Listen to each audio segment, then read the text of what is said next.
Okay. All right, this is February 1st, Sunday afternoon, and I am at the home of Mr. and Mrs. Michael Yatsevitch in North Cornish. And we are discussing that he was born in That I was born in Kiev, Kiev. Russia, or now it's called Ukraine, and it was in 1913, and came to this country that year. My father was at an assignment in the United States, and he from the Russian Imperial government to study higher education in the United States and Canada. And then in 1916, there was no time limit on the length of his project. And he was here. It would take several years for him to complete his studies. But in 1916, when Russia pulled out of World War I, he was recalled. So we went back to Russia. And that was just in time to be there during the Russian Revolution and the Civil War that followed. Then we left, or rather my brother and I, we were separated, the family was separated. My mother died there. My father had another assignment which took him to London, and we were separated, and for 2 years, 2 or 3 years, didn't know what, we didn't know where he was, he didn't know where we were. But we got out in 1921 and were able to make contact and joined him in London.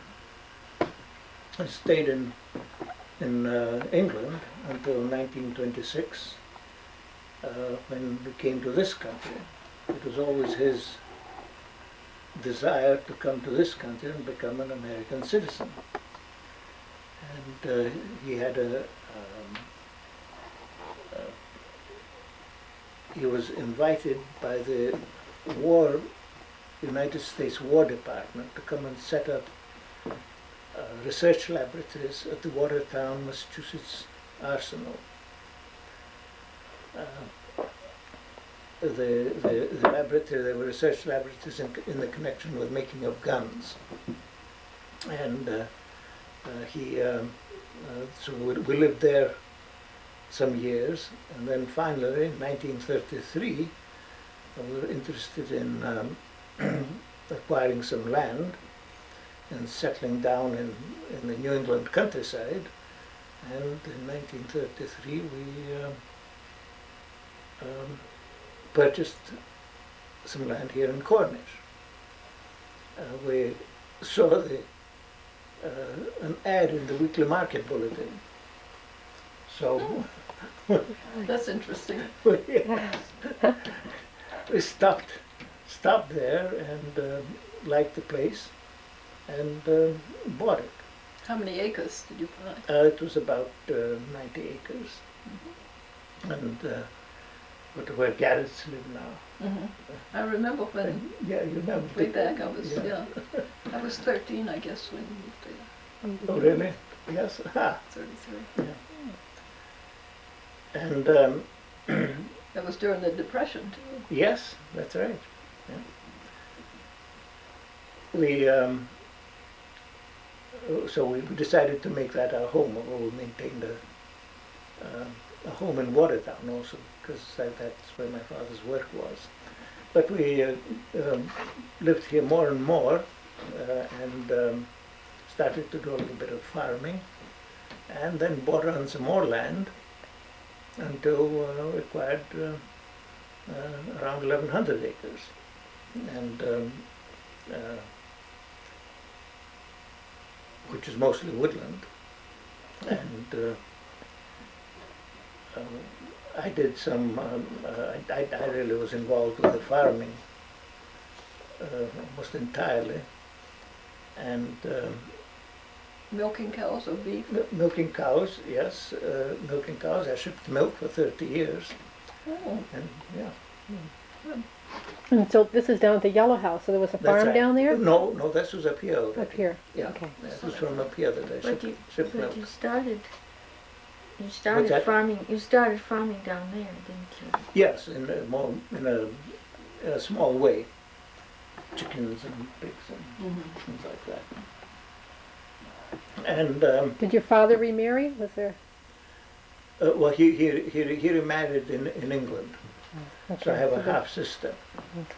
who was born in Lancashire, Do you have any other brothers or sisters? and I have a brother, and he just died recently. He lived. He was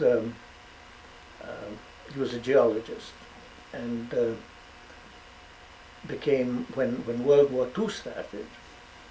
He had been in the reserve, in the officer reserve, and he entered the army, the service, in 1940, just before the war started, and then made a military career of the army.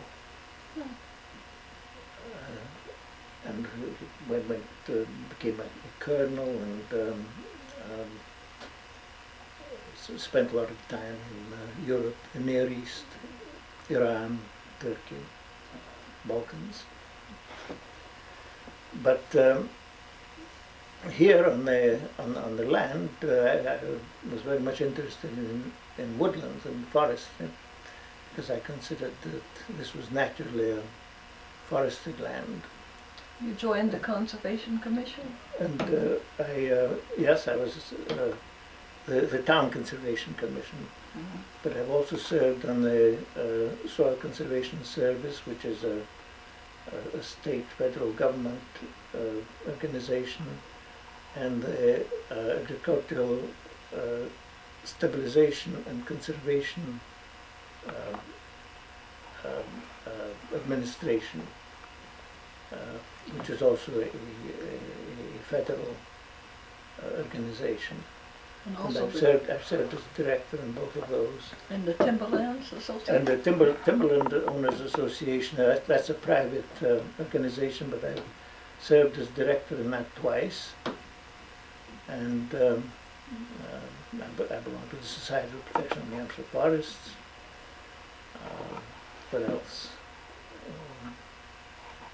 At present I serve on the, I'm a director of SPACE, which is a lobbying organization. And SPACE stands for Statewide Project for Action to Protect Our Environment. That is the organization that put through the legislature the current use law. And I serve on that now. And I also serve on the board of licensure for architects, engineers, surveyors, soil scientists, and foresters. And my particular area there are foresters. And that was a governor's appointment. Judge Gregg appointed me to that. And our task was the legislature passed a law that foresters had to be licensed to practice forestry and advertise themselves as foresters. So it was our task to set up the criteria for licensing, and we did that. And then the legislature, after 3 years, the legislature was to review that and see if they found that it was worth continuing and worth going through with the project, and they approved it. So now it's in place, and I'm still on that board. So that describes pretty much my involvement with forestry. Okay, did you become a school board member or a select man first? I became let me see, how was that? Oh yes, I became a selectman first. And at that time, the town was struggling with the idea of having a central school. And that was controversial. I don't know if you remember anything. Yes, I do. That was Burnham Carter and yeah, Burnham Carter and his crew, and yeah, that was very controversial. yeah. But anyway, I became a selectman at that time, and I served 3 years, and then I didn't file again. But I did file, I think the next year I filed for the school board and was elected. So I served on that board for several years. And then what happened? Let me see now. Oh yes, and then I think I didn't file for the school board when one of my terms was up. And then when Alvin Ballas was here. Oh, yes. Now you remember we went together on that. And He was here for 21 years. 21 years, that's right. And he urged me to file again, so I filed. And then, after I'd filed, Norris Weld came to see me. I was milking cows at that time. And he said he wished I'd file for selectman. And I said I couldn't, I'd file for the school board. Well, he said, think it over. And then by and by, of all things, Paul Clerk came. You remember? Oh, yeah. Asked me to file. And so I gave it some thought, and I said, well, let's see what happens. See what they do, what the voters do with this thing. Sure. So I did file. And I got elected to both boards. I remember Myron Quimby feeling that it was That time it was inappropriate, that right. that wasn't the right thing to do. He was afraid you would spread yourself too thinly, I think. Yeah, I think so. In fact, that could have been a problem. Could have. But it didn't work out that With way. some But it people. could have been a problem. And so there I was on both the boards, and it was interesting because those are the two, the selectmen. Governing board. Yeah, those are the two governing boards. The selectmen take care of the town affairs, and the school board spends the most money. They So should. it is.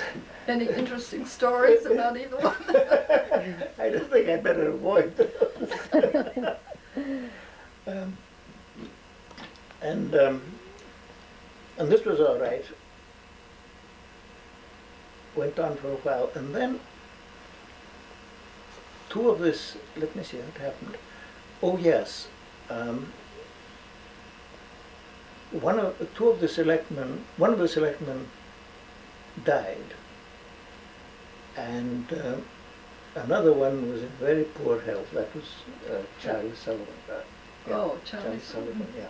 I was thinking maybe it was Fred Davis, but that was before. No, this is later. You see, this is and he had to. I believe he had to resign. And in any case, the situation worked out in such a way that it was necessary to have. My term was up, I think, but there were 2 slots to be filled. One was for 2 years, and one was for 1 year. And Carol Kenyon filed for the 1-year term, and I filed for the 2-year term. And that through this business of having my school board term come at the same time. Oh, on the same. End of the same, yes. To file the same yes, year. at the same year. So it became staggered. It's still, and um, and the work was interesting. It was, there were all kinds of problems, and I liked working with the people, with the voters and the residents. The system interested me. I was very much interested in how this democratic process works. I think that was the incentive that played an important part in my participation. And I'm certainly grateful to the voters for giving me a chance to find out what to made find them out, tick. yes, to find out how all this took place. So that's how it finally wound up that I served 30 years on the Board of Selectmen, 30 years on the school board and 32 years on the Board of Selectmen. Wow.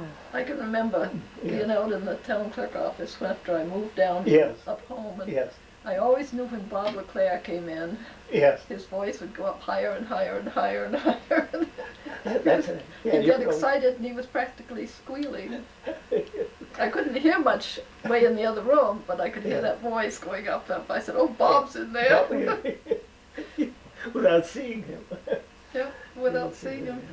Yeah. Well, you certainly had a long time experience with town office. How many years were you 19, really. 19 I was years, in yes. 2 years, and then Yes. Avis had it Right. 21 years, I think. Oh, really? Yeah. 23 years. Yeah. Yeah. Quite a while anyway. In 1971, she Yes. went to Florida, and Oh, yes. Right. And you she took over. dumped everything up in my kitchen. Or Yes, Jack and Coke. I remember that. I remember when that happened. Oh. You had to, from scratch, you had no preparation at all. For it. Well, I had been her deputy yeah, some, you knew a bit about it. yeah, but things had changed. And You didn't even know she was going?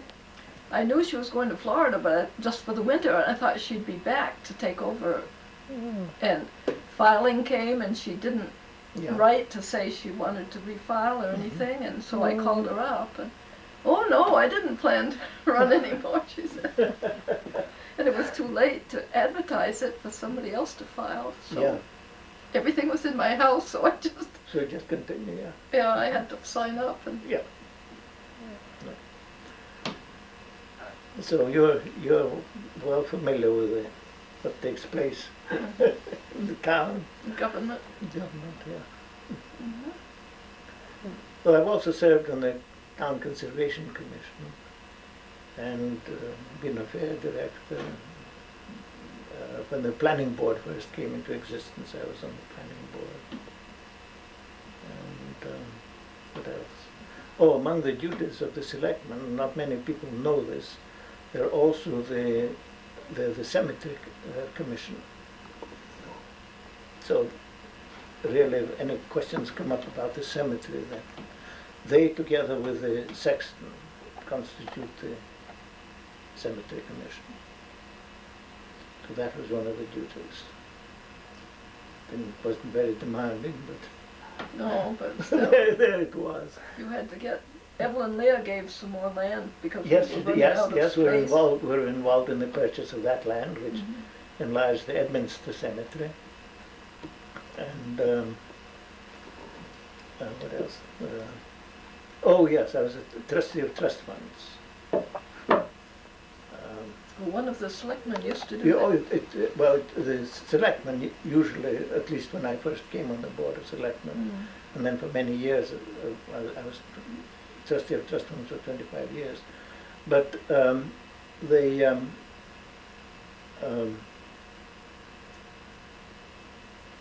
since all the books, the trust fund books were in the town office, the selectmen usually filed for that office. And so why there'd be always one selectman as a trustee of trust funds. Then afterwards, the state decided that they should spread these offices around a little bit more, and it became no longer permissible to serve that way. But that it was interesting to get an insight into the trust fund aspect of town business. What else have we? Now that the selectmen and the town clerk and tax collector and treasurer are all down in Yes, one building, in the Grange Hall. it makes it real nice. Yes, it It makes really makes it does. much more And the convenient. The trustee of trust fund keeps her books there now too, doesn't she? Barbara Rawson? There was it was the intent was that that happened. Maybe it is taking place. I'm not sure. Yeah. We'll have to ask. Mm-hmm. But it's better to keep all the papers in the town office building, because at home, well, you never know what can happen. If you have fire, there can be rats, mice. Okay. A lot of records have been They've lost. been lost that way. That's right. People have Yes, had them in yeah. their homes and can't find them. Yeah, the history in town has been that many of the town officials would keep them at home, and this wasn't. It was understandable. The selectman's office was poorly heated, and they met seldom there. A lot of business when the town was when self-subsistence farming was taking place. The family farm was in existence. A lot of business took place right there in people's homes. Mhm. Selectmen would often meet at That- somebody's home. That big steam safe, that was in the old store, Brown, E.P. Brown Yes, store. that's right. And was that moved around to the town clerk's offices or something at one point? No, I think my understanding is that it was in Brown's store, and when the selectman's office was built, it was moved to the selectman's office, and that's the only time, as far as I know, that it was moved because it was too heavy, Too heavy and too heavy, too big to get too big through. to get. So that building was built for the selectmen's office? Yes, it then? was. Yeah, Yeah. yeah, especially with that. And there's an article in the war in 1800, I think, something. 1885. Yeah. Mm, To, In 1896, the jail was added on. I've got a picture of you in front of a big snowbank this Oh. side of the library there. oh, really? I evidently took it from the town clerk door Yes. or something. Ah, And where was the jail? The jail was right behind the selectman's office, where my office Yes. was. Oh. at the back of the selectman's office. Oh. When was that stopped? When was it? No. Oh, that was. I think that took place in it was taken out of there in the 1960s, maybe, or 50s, 1960s, I think. Oh, really? So you're In order to make room for a bigger office for the town clerk. Oh, that's it. That was it. Yes. So was there actually people in jail there? when you- I've never seen anybody there.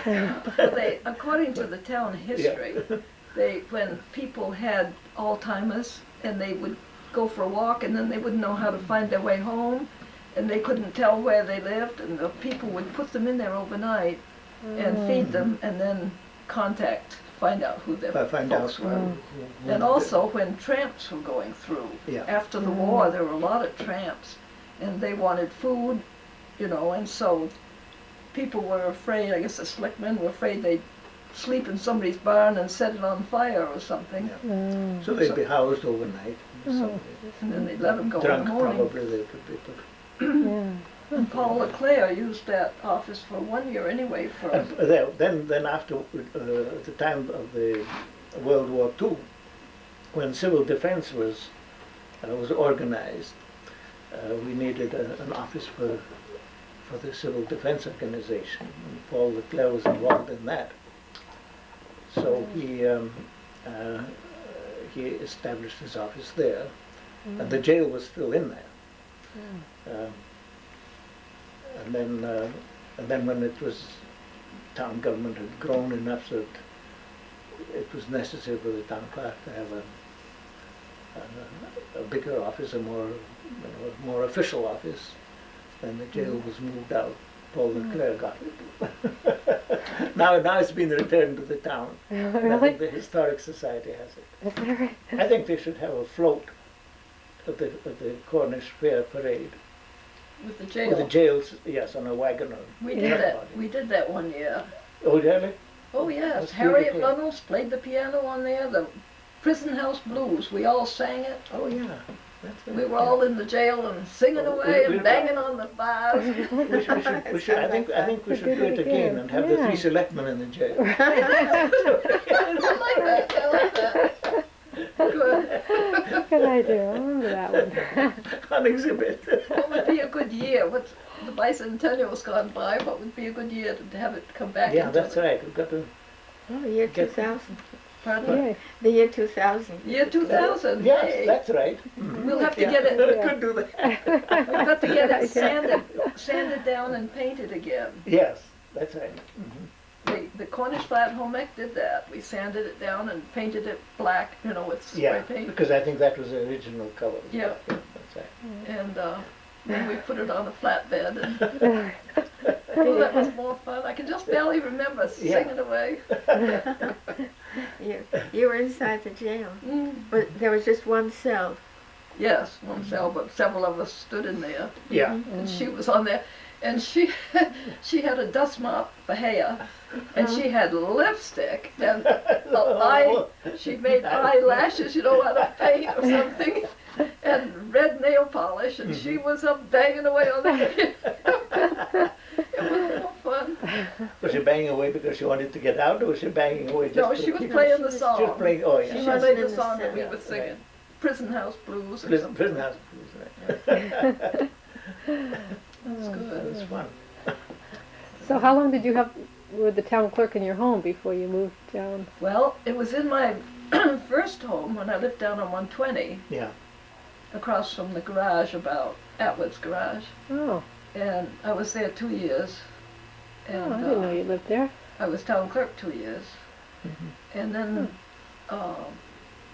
I got pregnant the second time, so I didn't Yeah. file. Mm-hmm. And Avis, It was Ran fun. then in that- until- that time, yes. until she Okay. decided to give it up because she had cancer. She wasn't well at all.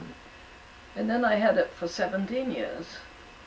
And I don't remember what year I moved down. It was in the late I 70s. think- Yes, I've forgotten. Of course, it's all in the town reports.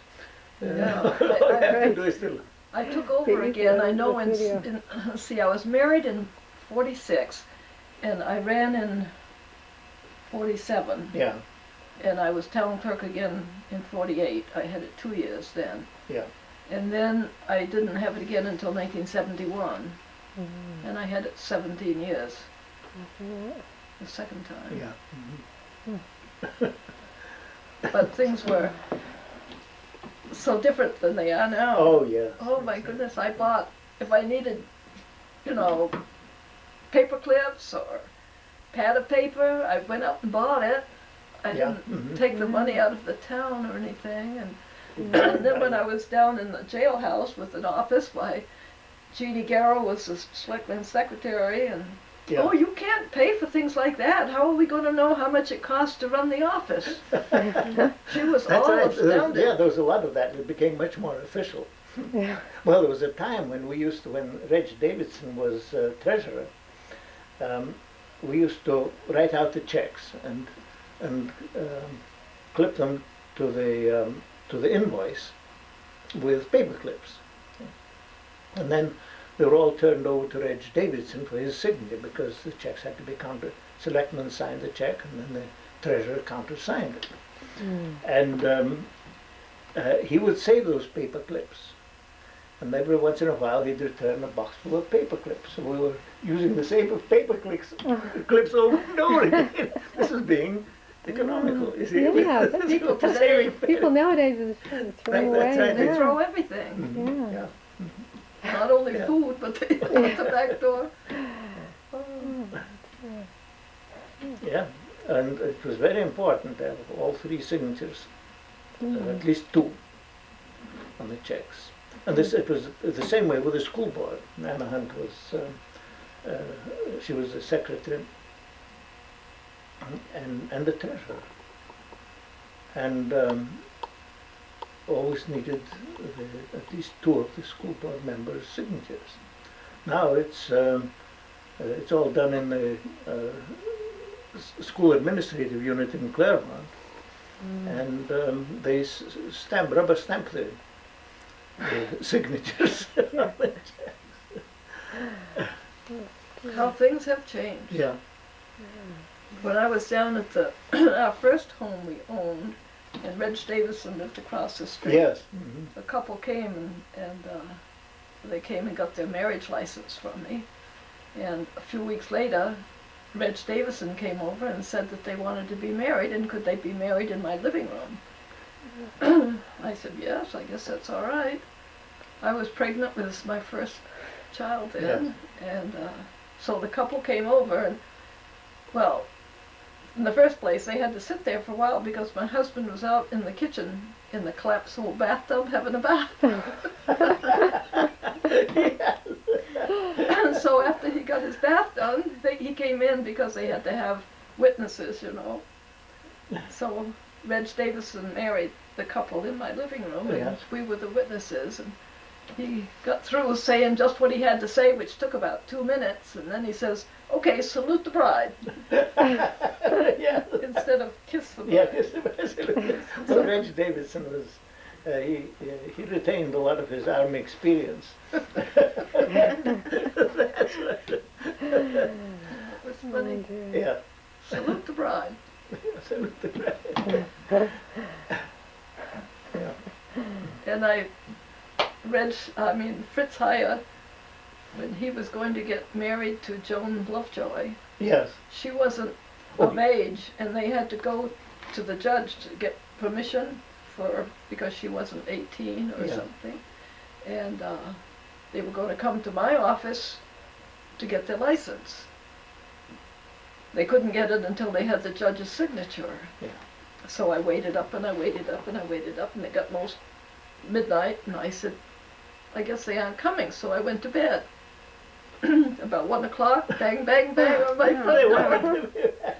So I got up in my nightgown and pajamas and went into the office and made out the marriage license. Issued the marriage license. Let's see, were you a justice of the peace at that time? No, No, that's not a problem. Well, that wasn't. Well, you've been a justice of the peace many years. well, the selectmen asked me to be, remember? When Yes. I was Yes, there? that's right. Yes, I remember that. I had to be a notary public in Yeah. order to sell hunting and fishing licenses. That's right. Yes. So I was a notary for quite a few Yeah. years, Mhm. and then the And then selectmen asked me to it get. was convenient, yes, and Yeah. it was really enough demand for a justice of the peace, so then they became a justice of the peace also. Oh, you know, how many people have you married? How many couples have you married? Oh You goodness, kept track? probably 30 or more. Yeah. I didn't keep track for a long time, and then I started writing them down. Yeah. But there's a lot. I've got one coming up in another couple of weeks, I guess. Oh, Too. yes? Ah. It's fun. One of the first ones was up at the waterfall up on West Pass Yes. Road Mhm. on Valentine's Day. Yeah. There was a foot of snow, and of course the road wasn't plowed up there, so we parked by Frank Woodbury's Mhm. and walked up through the foot of snow. It was fun. Oh, dear. That was Cindy Toll and Oh, yeah. her Yeah. Mhm. friend.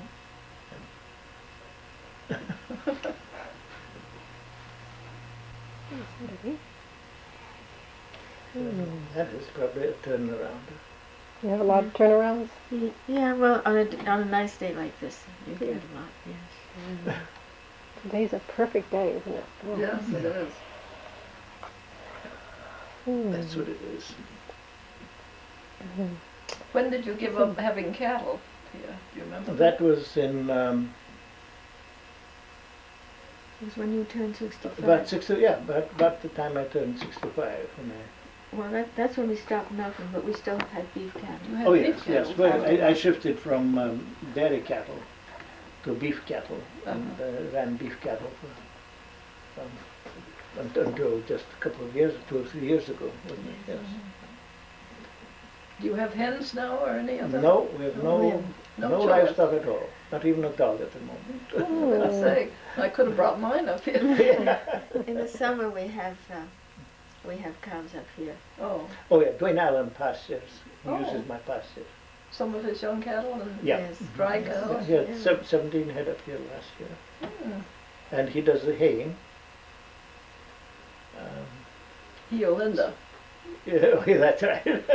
He says he Linda, I put it this way, Linda takes quite a hand in it. Dwayne says he's not farming anymore. He's retired. Yeah, It's Linda's business now. yeah. That's right. So, Well, the town was founded with all little farms. Everybody that bought land here in Yeah. town had a farm. they were had a- self-sufficient, and well, I'm sure Bernice remembers in her childhood how they probably bought very little bit. Yep, he did his trading. He Did some trading, yes. went downtown once a Eggs, week and he took chickens, and eggs and vegetables, probably. Yeah. yep, fruit, Yeah. berries, Mhm. pears, apples, everything. Took them downtown and traded them for sugar and flour and salt and things that he didn't make. I mean, they tried down all their fat, and so Yeah, they had even- their own lard. Yeah, even salted the pork, so the Yeah. fat part of the pork. They put their ham, they sliced all the ham in slices, and they'd have a big crock, and they'd Mhm. put some lard in the bottom, and then a row of sliced ham, and then some more lard, and then some more ham, and some more lard, and some more ham, till they got the crock full. Oh, I Then didn't even know probably they. filled it with brine. Mhm. Did they fill it with salt, with brine, with salt water? No, Oh, no. just Just that the way. lard. I see, yeah. And, I didn't know they even had pigs. Oh, yeah. Oh, yeah, everybody. Right under the Right horse back barn, then. always under the horse barn. It Really? was so warm down there from the horse manure. Yeah. Oh, It's a good place to raise hogs. Yeah. and that preserved Yeah. the ham. The having the lard, the layers of lard that preserved the ham. Is it? Mm. Yeah. Yes, it did. And do you know what water glass is made out of? What, Isinglass. isinglass? Yeah. I was going to do some research on that because I was talking about it once. I And can't tell you much about isinglass, but that's you'd go and buy isinglass, and then mix you it put with eggs. water. Yes. We used to put our eggs down and Yeah, that would preserve eggs. oh, Yeah. So you'd have a crock of a ceramic crock of this solution, and the eggs would be in it, and Really? they'd keep a long time. and it Oh. always felt so cold. You put your hands down Yes. in there to put the eggs in carefully so they wouldn't break. Yeah. And the Yeah. water would feel so cold on your hands. really? But And- were the eggs raw or cooked? When you Raw. put them in? Raw eggs, yeah. And they kept them. Like now they put them in refrigerators to keep Yeah. them for months before we Well, eat and them. nobody had refrigeration. There were ice houses around, but not everybody had No ice. refrigerated, no. Cool milk, you put it down in the well or in a stream or something like that. And then everybody would make their own butter. And Grandma used to put a lot of salt in the butter so we children wouldn't use so much of it. What way to do it? She did. Yeah. Mhm. Made cottage cheese, did a lot of canning and Yes. of jellies course, and jams and pickles and the- everything. At certain times of the year, there were plenty of eggs. That's the way hens behave. They lay more sometimes of the year than they do at other times. Winter time was, well, it took a little bit more care with raising chickens. Had to be sure that the water, had to water them so they could freeze, of course. And so you'd have to be sure and clean out the ice and put in some water for them.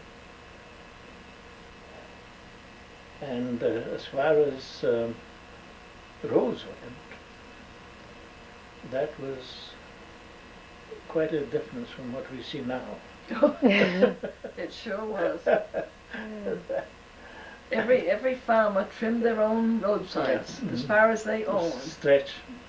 They didn't expect the town to do it for them. And when there was a runoff, when there was a snow melt or heavy rain, they'd go out and turn water so that it wouldn't cut into the road, wouldn't wash it out. Oh, Well, didn't people work on the road instead of paying taxes? They would just work on the road for a certain length of time.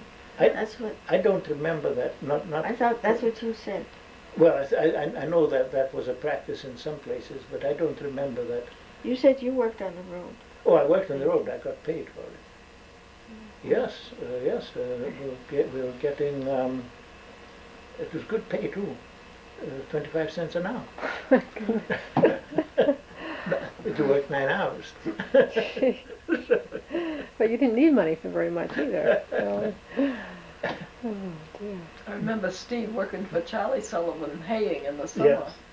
And he worked so many hours that he wasn't getting more than 25 cents an hour. Yes. Because when you consider how much they paid him, of course he got his meal while he Yeah, was up right, there. They fed very well, but Yeah. And that was a consideration always. Do you get a meal or don't you? yeah. Old Tom Scruton, you remember him? Oh yes, yeah. Dad hired him to trim our roadsides, gave him dinner and $3 a week, I think it was. Wow. Yeah. Yeah. McClary over here hired Prentice Dow one winter to cut cordwood.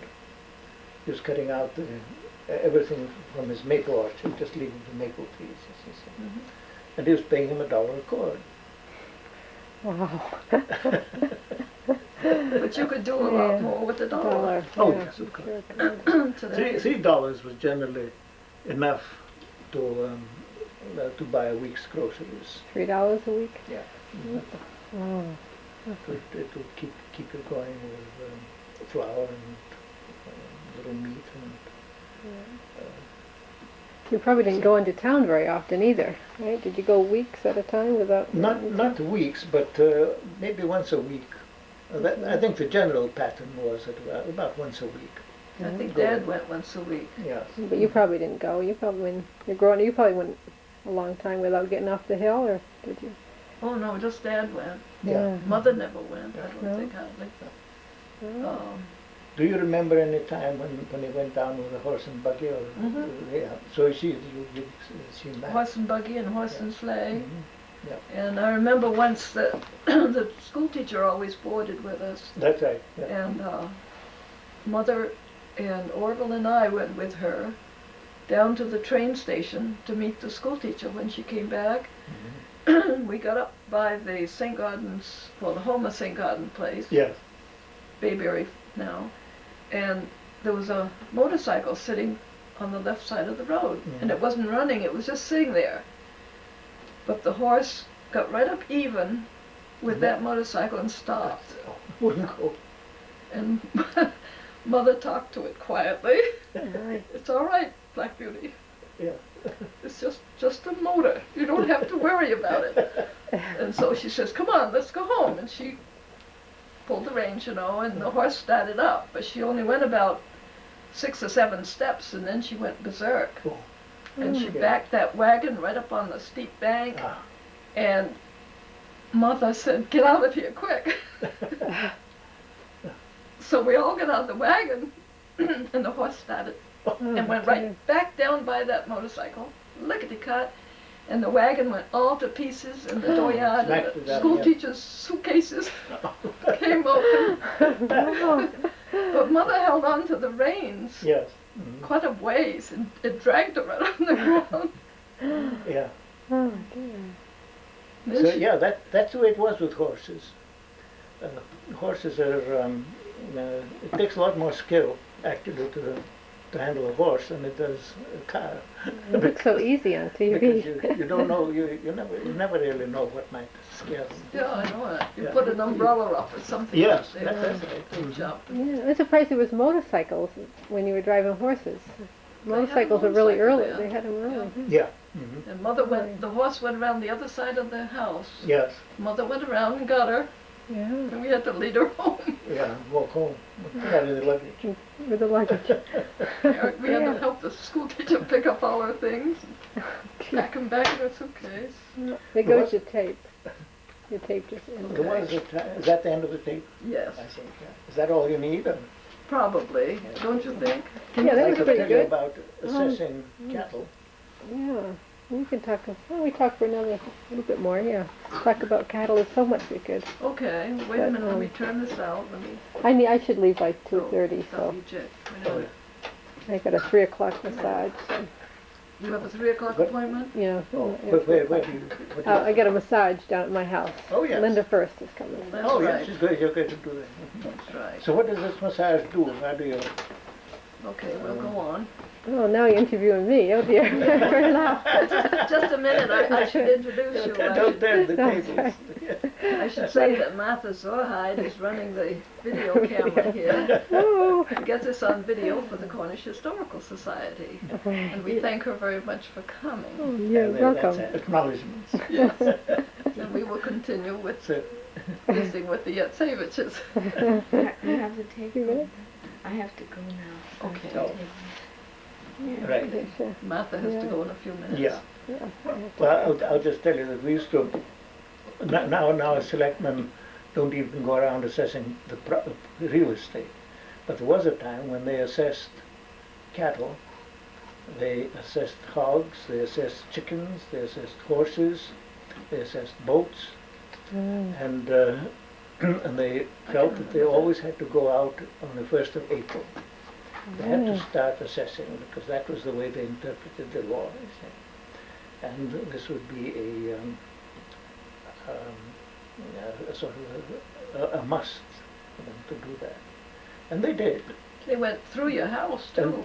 And they were assessing. Checked they your were- Really? rooms. Is that right? Wow. Yeah. And the taxes could change every year because of. Oh yes, Yeah, because of the value that they found there. If you had Wow. added a fireplace Mhm. or a porch, Yeah. it Mhm. increased your taxes. Wow. Or if you'd come to some to a farm and through the year the farmer would be bragging about all the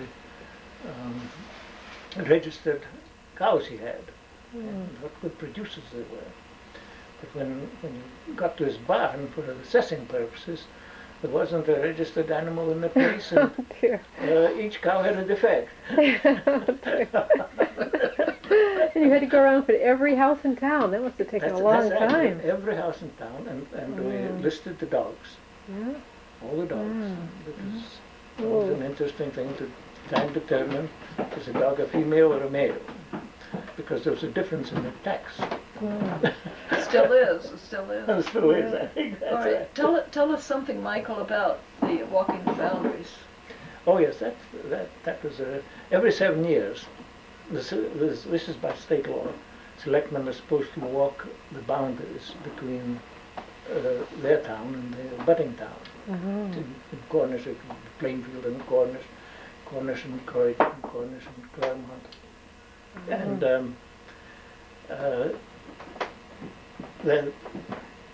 and find the original boundary markers and chisel on them the year in which they found them and keep a record of that. Wow. And this would take several days. You'd have to get together with the selectmen of the abutting town. And in Cornish, it's particularly interesting because it takes you into the park. Part of the park is in different townships. Thanks a lot, Phil. Okay, we'll say goodbye to Misha. Bye, Misha. Nadia. Bye. He'll be in the Historic Society for years here. Right.